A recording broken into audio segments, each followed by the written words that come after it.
kind of this awe of London and the big city and all of the things that would go on there had always been kind of stuck in my mind, and I think that was just so exciting to me, that I always kind of held it in my mind that I wanted to be in London.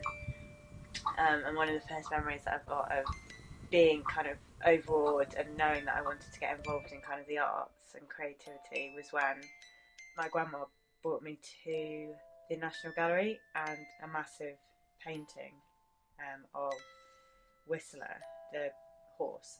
And it's extremely famous. I'd never seen it before, and it's the kind of overawing thing about it is its size and lifted. And I was quite young at the time, and so to me it was this incredible thing. And the way people came and looked at it and studied it and would sit there for hours looking at it was just amazing to me. So I think that all contributed. The very first kind of competition I ever entered was one I entered when I was 15, and it was for the Clothes Show Live, and it was this big fashion show, and it was so exciting to me. I entered a poster just on a whim, just because my parents said that's a really good idea, it'd be something you'd be good at. And I remember them actually really pushing me to do it, and not in a pushy way, just in they knew that I could really have a go at it, and I kept putting it off because I was trying to make it exactly the perfect thing, and I wanted to just do it. And then I sent one in, and actually I got into the top 10, which was such a massive boost for me. You know, it was such a big deal, and I got to go on the catwalk. And my poster actually was meant to, I made sure to involve a split up amount of people, and each person I wanted to involve a minority, so someone that was different to a model, because I just felt like every poster in the world had this thin, beautiful woman on it. And actually I wanted to appeal to the fact that Clothes Show was supposed to be a place where everyone from loads of places comes to and it can enjoy fashion.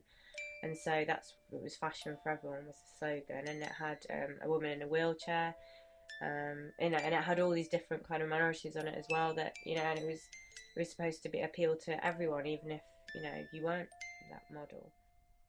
Being creative sounds really ridiculous because everyone's creative, and to call yourself a creative to me actually sounds quite odd, because I feel like whatever you are doing, whether you're a banker, whether you're always being creative to a certain extent, and to be creative and create kind of new worlds and kind of temporary little islands of audiences for you or a client, it requires a lot of concentration, a lot of attention, and the kind of time scale that means you have has to be kind of upkept. And I think that what I'd love to have is a kind of no doubt, and there's always a time of doubt that you're like, is this the right idea, should I go, you have like a million ideas and you have to pare it down, and there's always that moment where you're like, actually maybe that other one was good, and you have to be strong and go for one. But that's what I want to get much better at, and I think a lot of people do, you know. Every piece of design, whether it be a mug, whether it be a Mac, all of it kind of has a story behind it, whether it's a story of how it was made or whether it's a story of how it's used. You kind of read a piece of design.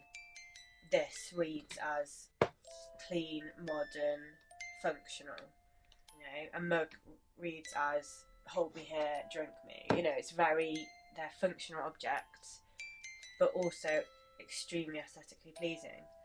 And so I think the idea of how you create a story for an object or a design is crucial to how it's read and how it's used. Because I think if you had a Mac that looked like a mug, the way that it's used is going to be completely different to if it's streamlined and purposely built for your fingers. So I think that's how I read stories and design. It's underestimated just how much design packs everything from the chanting and now the camera, everything involved in this whole situation. You know, everything has been designed so that a certain transaction can happen in a certain way that you haven't necessarily chosen. The way that something is presented and the way that a transaction is allowed to happen has been designed.